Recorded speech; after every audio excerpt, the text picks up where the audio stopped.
just that.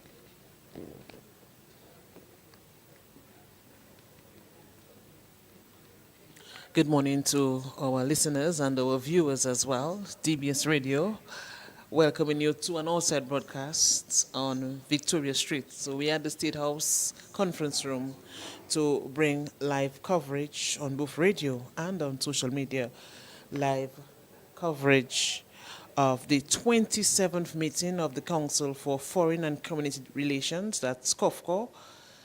You would have heard this on the news this morning, and DBS Radio, we are here for the opening ceremony of that very important activity in Dominica. Quite a few people are here already for this, a number of officials from abroad, and I see the person who will chair this meeting, this opening ceremony, at the podium already, so very soon we should begin to bring live coverage of this. Let me just give you an idea of some of the items that will form part of the opening ceremony. So we will start with the welcome remarks by the chairperson, and this will be followed by the national anthem of Dominica, and then a prayer.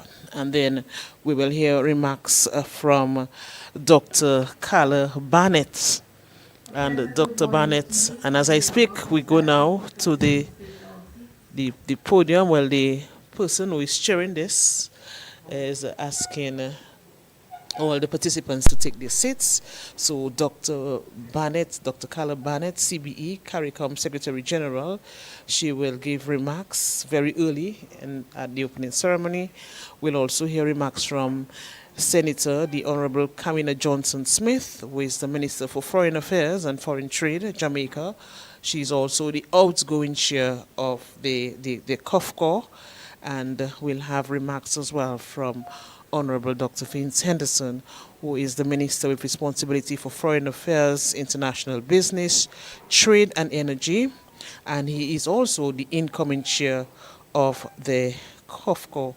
And then, of course, we'll have closing remarks. So let's go to the podium at this time. Extending a warm welcome to all our delegates, the distinguished ministers of foreign affairs and their Secretary General of CARICOM.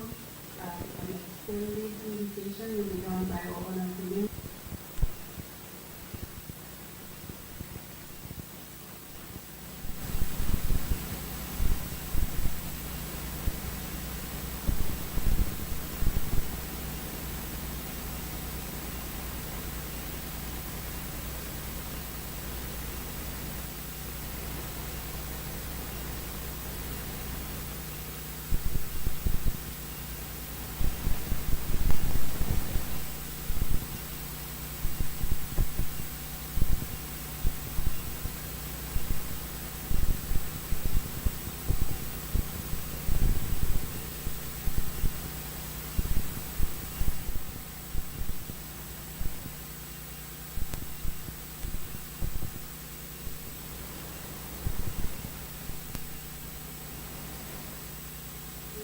And we will have one verse of Dominica's national anthem, and that will be done by Miss Livia Joseph, another of our trade officers.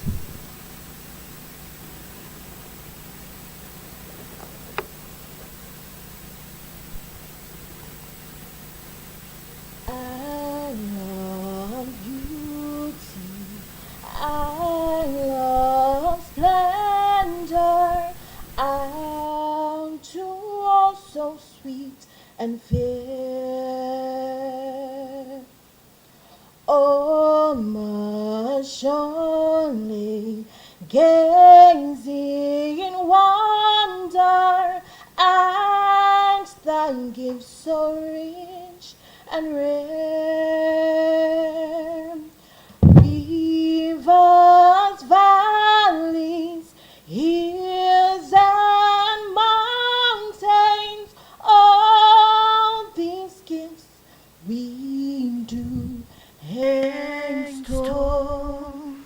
Healthy land, so like a fountain,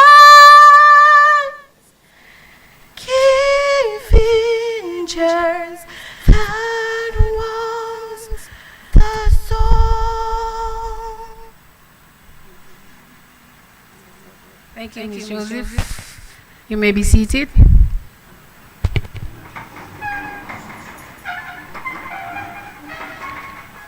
It gives me great pleasure now to hand over the rest of this meeting to the Honorable Minister for Foreign Affairs, International Business, Trade and Energy of the Commonwealth of Dominica, the Honorable Dr. Vince Henderson. Minister.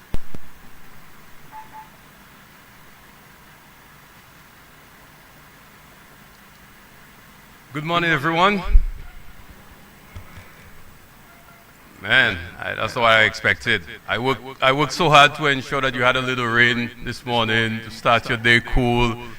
And that's what I get, you know, that's the thanks I get. Good morning, everyone. I want to take the opportunity to welcome all of you to the Nature Isle of the Caribbean.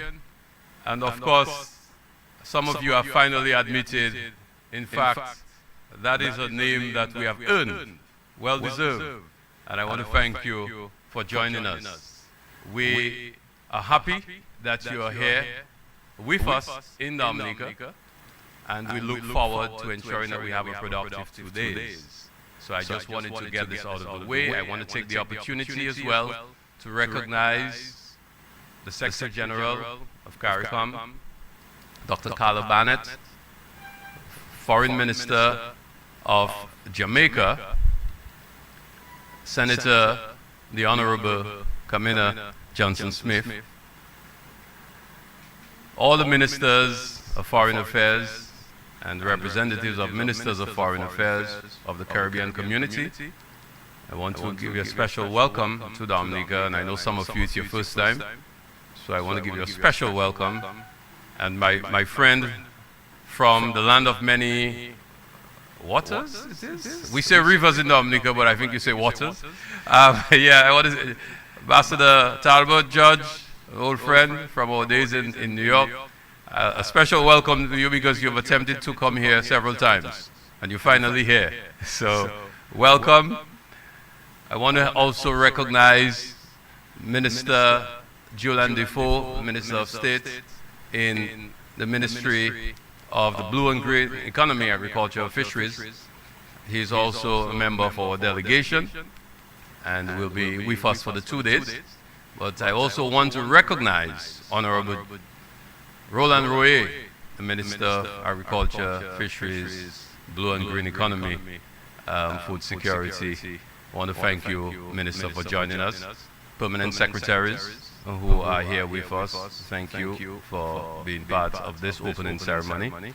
Members of the media, especially DBS and the Government Information Service, thank you for live coverage. This is being broadcast live, and all our listeners, we want to say welcome. Our visiting friends, the United States representative, and we're expecting later this morning the State of Qatar, Foreign Minister will join us this morning. A special welcome to all of you for being here with us, and the staff of the Ministry of Foreign Affairs and Trade, Energy and International Business. Thank you for being part of this, and our especially our protocol officers for the hard work that you have been doing since yesterday. So this morning's ceremony is very simple. We will have remarks by the Secretary General, followed by the Minister of Foreign Affairs of Jamaica, the outgoing chair of the Council for Foreign and Community Relations, the chair of COFCOR, who did an excellent job during her tenure, will address us, and then I will have the final word for this part of the day's event. So it's my distinct pleasure to welcome, to address us, the Secretary General of CARICOM, Dr. Carla Bannett.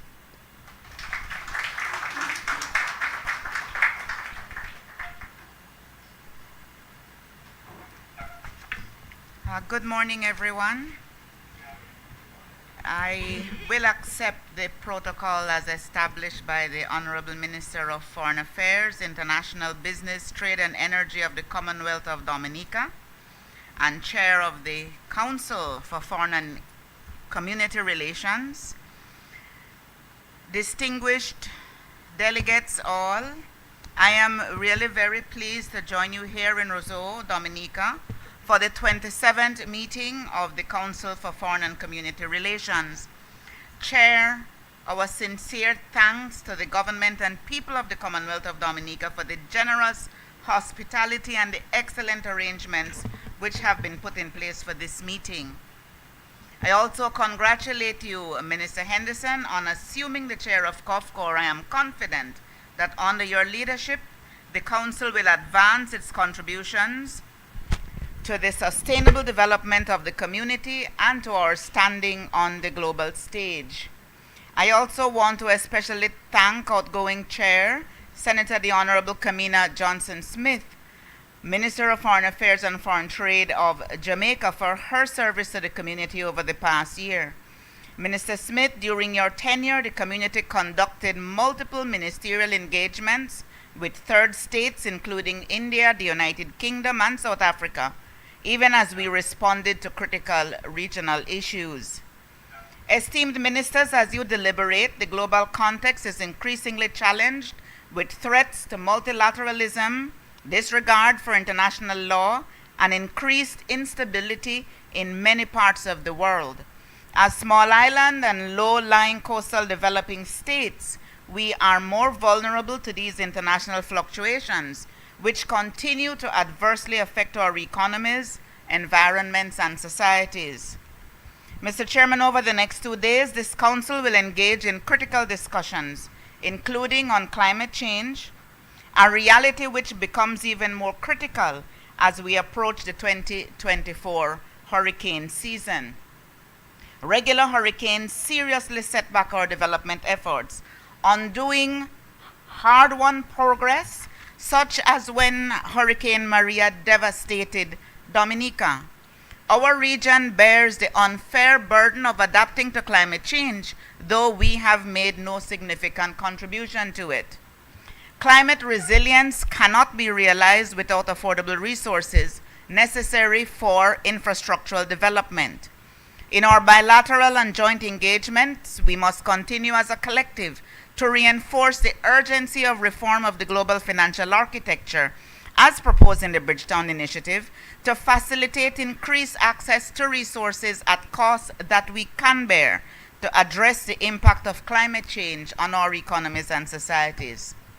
The community is expanding beyond its traditional relationships, exemplified by our push for formal partnership with the African Union and expanded political dialogue. The 4th International Conference on Small Island Developing States, to be hosted in Antigua and Barbuda next week, will also present an opportunity for member states to engage with international partners, including especially SIDS outside our community, with whom we have a common agenda regarding climate change and financing for development.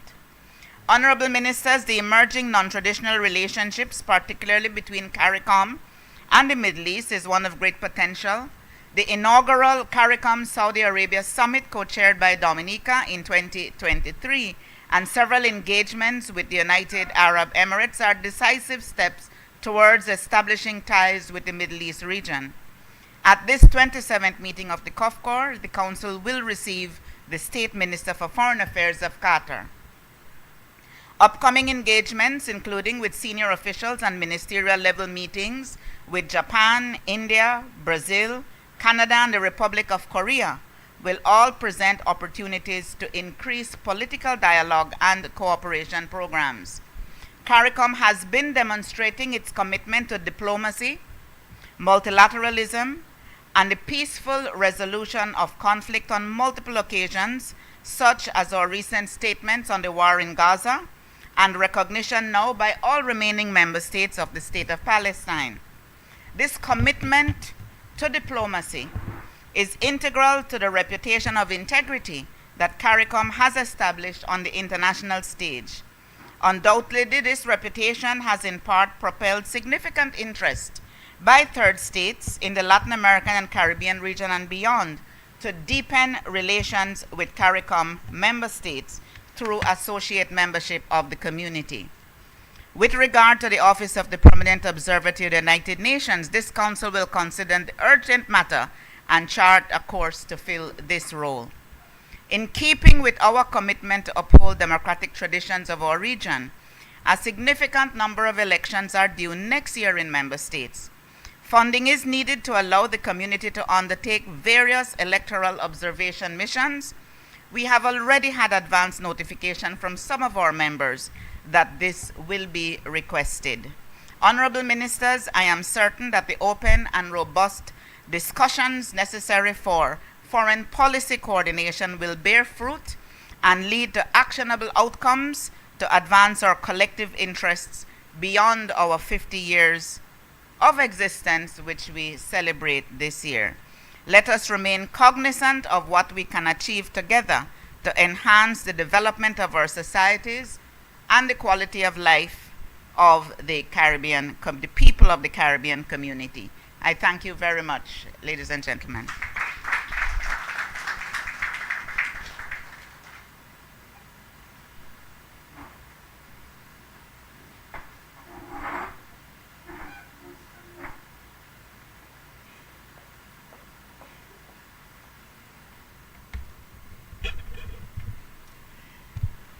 Dr. Carla Barnett, Secretary General of the Caribbean Community, the Honorable Dr. Vince Henderson, Minister of Foreign Affairs, International Business, Trade and Energy of the Commonwealth of Dominica, and I believe this is the last time I get to refer to you as incoming Chair of the Council for Foreign and Community Relations, the COFCOR, dear colleague foreign ministers and other heads of delegation, Assistant Secretary General Solomon, members of the media, ladies and gentlemen, the wonderful people of the Commonwealth of Dominica listening to us on air and online, bonjour.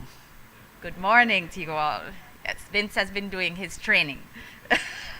Let me begin by extending my delegation's sincere appreciation to the government and people of the Commonwealth of Dominica for the warm hospitality extended since our arrival in the beautiful city of Roseau, and for all the arrangements that have been put in place for this 27th meeting of the COFCOR.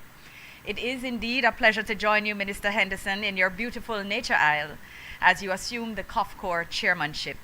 Minister, I offer you Jamaica's full support as we continue to navigate major regional, hemispheric, and international issues. I'm confident that our colleagues will agree that 2023 was quite active and indeed productive. If you will allow me just a few minutes to reflect on some of the issues that dominated the foreign and community relations agenda in the past year, I will so do. Last May, of course, provided the honor of hosting you all for the 26th regular meeting of the COFCOR as our colleague Chet handed over the chair. We were pleased that at the same time, we were also able to host the 11th UK Caribbean Forum, the first in-person staging of that body since 2016. And at that meeting, CARICOM and the UK signed the Memorandum of Understanding on the establishment of a consultation mechanism to facilitate greater cooperation, signaling a commitment to ongoing dialogue and engagement between the two sides. As a region, we strengthened our ties with a number of third states and regional blocs, including Canada, Japan, South Africa, South Korea, and the United States, as well as SICA and CELAC. It may be recalled that on the margins of the 53rd OAS General Assembly in June 2023, the CARICOM Canada Foreign Ministers Group meeting was held. And at that meeting, we reiterated the value of our deep and long-standing partnership with Canada and recommitted to common objectives concerning areas such as climate change, access to finance, and regional security. This year also marks 30 years since the formal establishment of CARICOM-Japan relations, and having received the logo at COFCOR last year, 2024 is notably being commemorated as CARICOM-Japan Friendship Year. Both the SG and I have had the privilege of marking its importance in Japan, and we anticipate, Vince, that you will take the baton for the continuation of this important relationships celebration. In the margins of the 57th SICA Summit in Placencia, Belize, we convened a meeting of CARICOM-SICA foreign ministers, which served as a strategic ministerial exchange on key regional priorities for both subregions, in particular on trade facilitation, transportation, and digital transformation. That work must be continued. Excellencies, ladies and gentlemen, having been unable to align her dates for attendance at our 26th COFCOR, we convened a CARICOM South Africa ministerial meeting in March this year during a visit to Jamaica by South Africa's Minister of International Relations and Cooperation, Her Excellency Grace Naledi Mandisa Pandor. This engagement allowed us to explore collaboration between Africa and the Caribbean region through mechanisms such as the AFCFTA and the Afrexim Bank, which has established its regional office in Barbados. With regard to community relations, priority focus was placed on the multifaceted situation impacting our fellow CARICOM member state, Haiti. At both the Conference of Heads and COFCOR levels, we have continued to support unabated efforts through CARICOM Good Offices initiatives towards peace, stability, and development in Haiti. In my capacity as chair of the COFCOR, I was invited to address a private meeting of the UN Security Council regarding the 11th March high-level meeting held in Jamaica, and earlier in February, an international pledging event in support of Haiti held in Rio de Janeiro, Brazil, on the margins of the G20 foreign ministers' meetings. Again, in respect of the work on Haiti, that too requires significant work. Excellencies, ladies and gentlemen, it has indeed been a privilege for me to have held the COFCOR chairmanship during the commemoration of the 50th anniversary of CARICOM. It was a pleasure to have had the Secretary General and foreign ministers participate in a commemorative tree planting ceremony as a part of the celebratory activities during the 26th COFCOR meeting. The Honorable Minister of St. Vincent and Grenadines has been appointed to come to check on the plants from time to time. She has not yet so done, but undoubtedly it is on her agenda for 2024 after our drought has passed. The ongoing year-long celebrations, on a serious note, colleagues, have acknowledged the strength and pride of our integration movement as well as our aspirations for the future. As it relates to the state of global affairs, our keen attention and concern have been occupied by the increased tensions and conflicts, including the Israel-Hamas war in Gaza and associated human suffering, the threats to integrity and sovereignty of Guyana, as well as the ongoing territorial disputes concerning Belize. In the area of candidatures, we advanced on our coordination efforts with the establishment of a working group to review the principles for the selection of CARICOM candidatures, following the recommendation of the 26th COFCOR meeting. As chair of the working group, Jamaica will present a final report during this 27th meeting, and we hope for the chair's adoption. Colleagues, ladies and gentlemen, without a doubt, the COFCOR has continued to set the pace and the priorities of our extra-regional interactions. Our shared commitment to the strengthening of the regional bloc promotes not only the advancement of our community, but the advancement of our individual nations. As there is strength in numbers, there is strength in coordination. Let us strive to play as a team. We will encounter the occasional divergence in views, but we should always be able to find solutions in a respectful manner and in the interest of our collective development as a region. As I close, Excellencies, I wish to extend my warmest congratulations once again to Minister Henderson on his assumption of the COFCOR chairmanship. Chair, I'm confident that your experience and sound direction will serve the COFCOR and the region well. I wish to acknowledge and thank the CARICOM Secretariat for their valued support during my chairmanship and look forward to fruitful and action-focused 27th meeting in lush, beautiful Dominica. Minister, we thank you for the rain, and we thank you once more for your hospitality. I thank you, colleagues.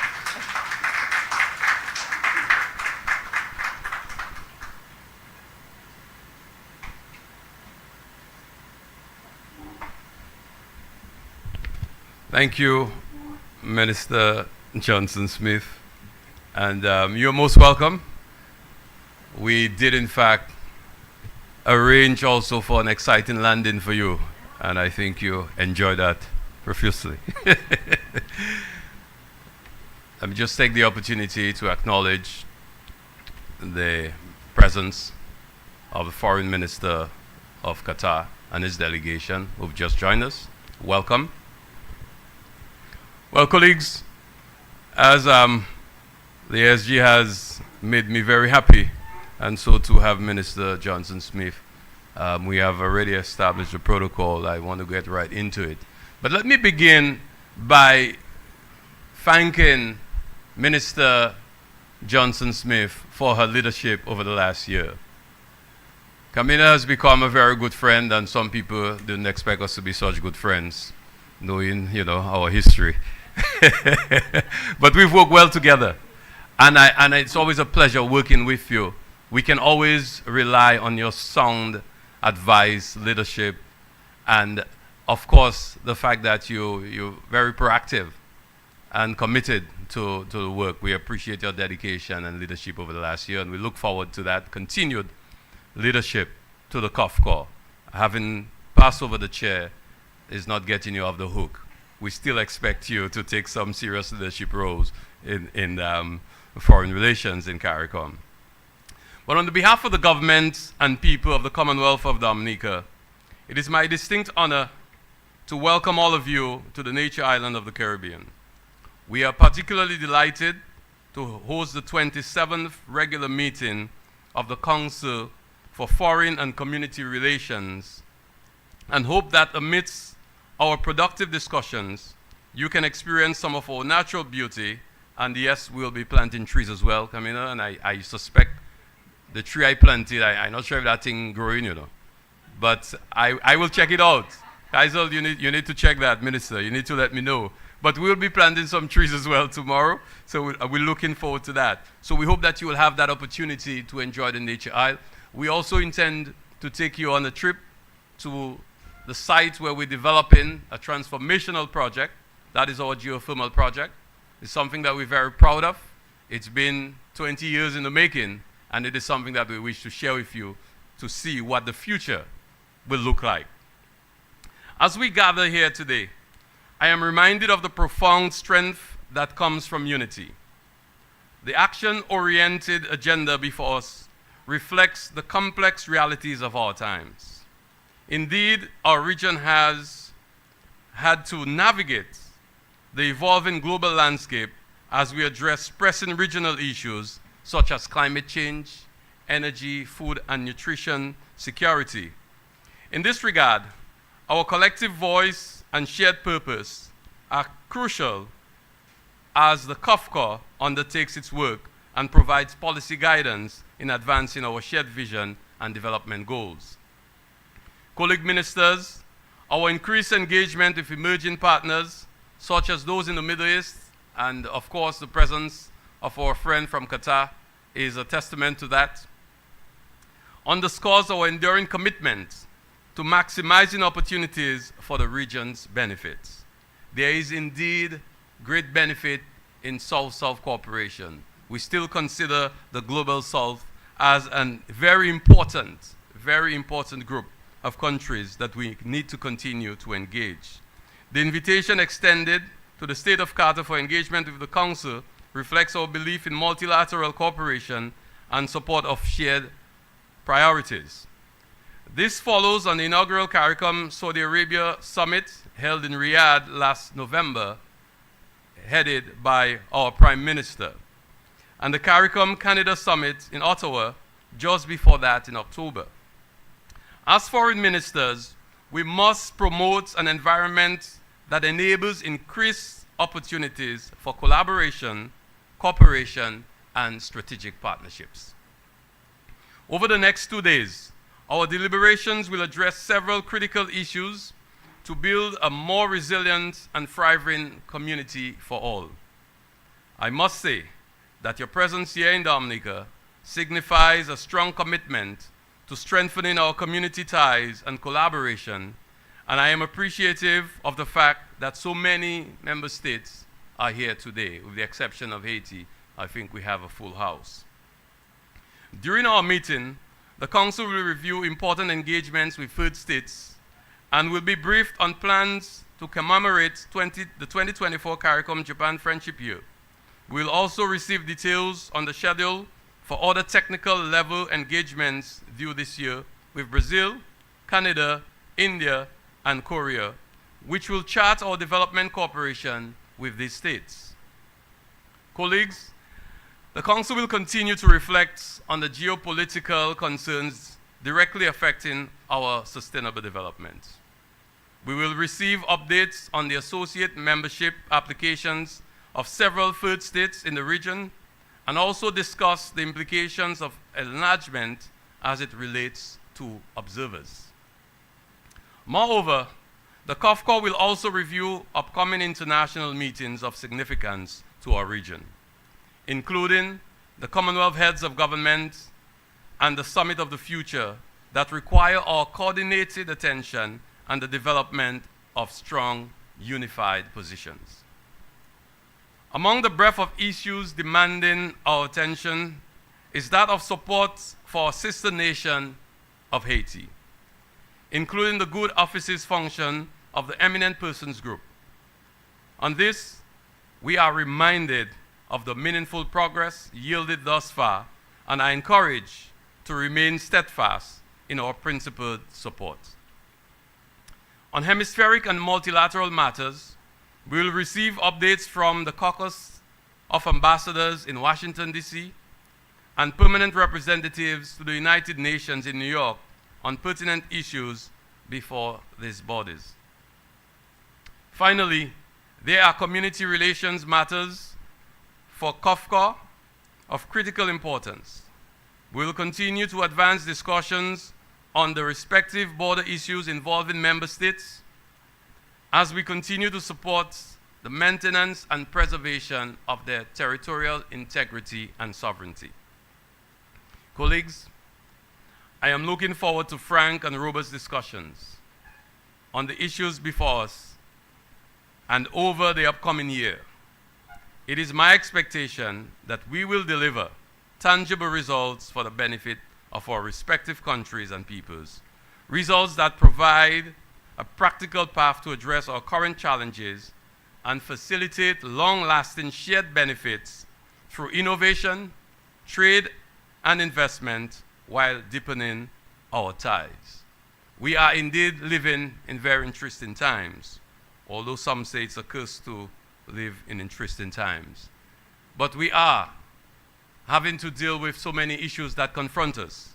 The issues of climate change that continue to impact heavily and unjustly on us, recognizing that we are not the contributors to global warming.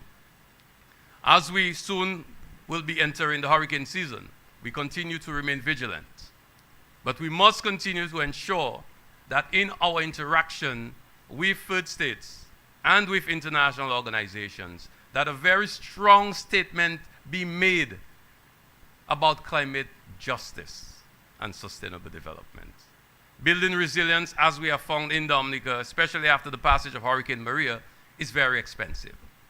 We have found out that sometimes it costs 3 or 4 times more to build resilience than to simply build, for example, a road from one point to another.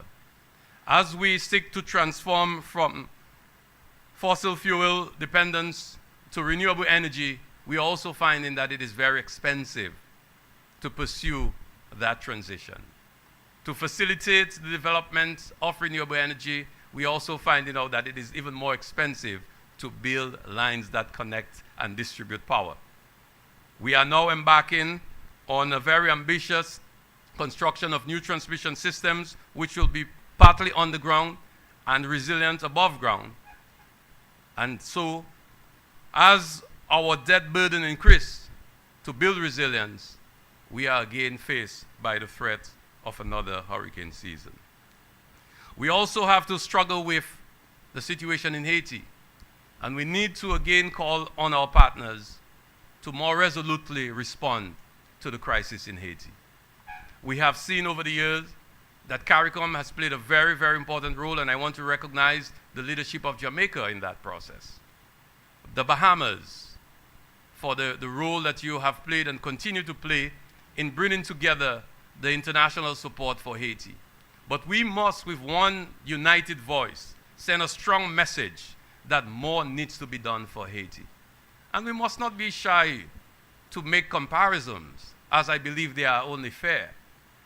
That while some countries could approve billions of dollars for other causes, they have failed to show up in any serious way to provide support to resolve the situation in Haiti. And finally, I don't know, the Secretary General did not brief me, adequately to let me know what to say and what not to say, and when I can speak for Dominica or speak for COFCOR. So I'm making it clear I'm not speaking for COFCOR now, because the situation in Gaza is something that I wanted to speak about just briefly, because Dominica soon will be issuing a statement applauding the actions taken by Norway, Spain, and Ireland to recognize a Palestinian state. Dominica in 2018 recognized a Palestinian state, and we continue to support a two-state solution as we believe that this is the only path to a permanent resolution to the dispute between Israel and Palestine. We condemn the action of Hamas. We believe the acts of October 7th were acts of terrorism, but we also are concerned about the ongoing onslaughts in not only Gaza, but in the entire state of Palestine. And we are hoping, while all of us have supported the recent United Nations resolution in support of Palestine, we are hoping that more of us could stand firm and make our voices heard, as we too, as people who have a history of colonization and enslavement, we too should stand strong, resolutely, with our brothers and sisters in Palestine. And this, as I said, I make this statement on the behalf of the Republic of Dominica, the Commonwealth of Dominica, as I should have taken the opportunity to inform you that we are in the conference room of the State House. Next door is the President of the Commonwealth of Dominica, right next door, so I also urge you to be on your best behavior. Yeah. But this facility here is where we normally would have such events, and it is part of, as I said, our State House. So we are making the statement, and we're hoping that other CARICOM nations will stand firm and make their voices heard. We are not in any way seeking to issue a statement on behalf of COFCOR, at least not yet. At least not yet. So thank you very much, and I wish you a very productive 2 days. We're looking forward to our robust engagement as usual, and we will also be listening to engagement with our friends from Qatar. Thank you. Thank you very much.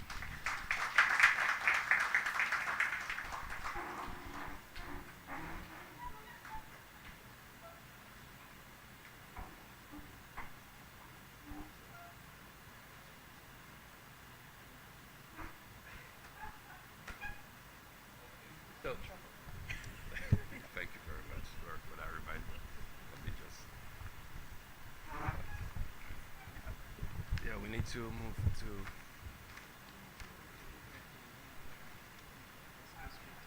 Yes, I think so. Yes, yes.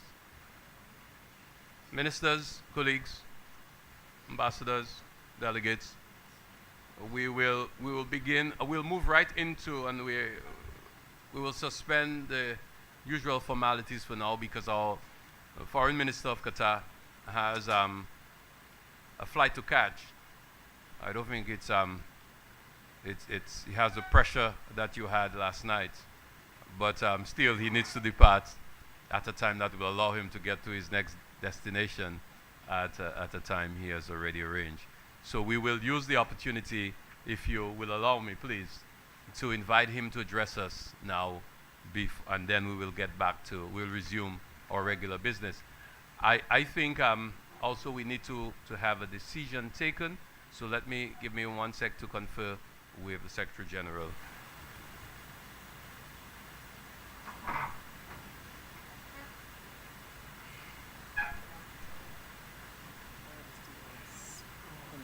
Room, bringing you live coverage of the 27th meeting of the Council for Foreign and Community Relations, Thank you very COFCOR. much for joining us. So for that's the our formal stint here. Of course, we were here for the opening ceremony. Very important activity being undertaken in Dominica. Quite a few people are here from abroad, members of COFCOR, the Foreign and Community Relations, COFCOR. So quite a few agenda items to be covered here. We just heard from Dr. Vince Henderson, who is the Minister with responsibility for Foreign Affairs, International Business, Trade and Energy.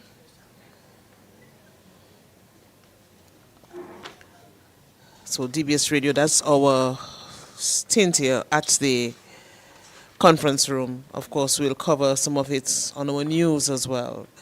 And at the official closing of this ceremony, or this meeting rather, of course, we'll give you an idea as to some of the decisions that were taken at this COFCOR meeting. So it's back now to Studio 1, Ted Daily Studio, as we continue with programming.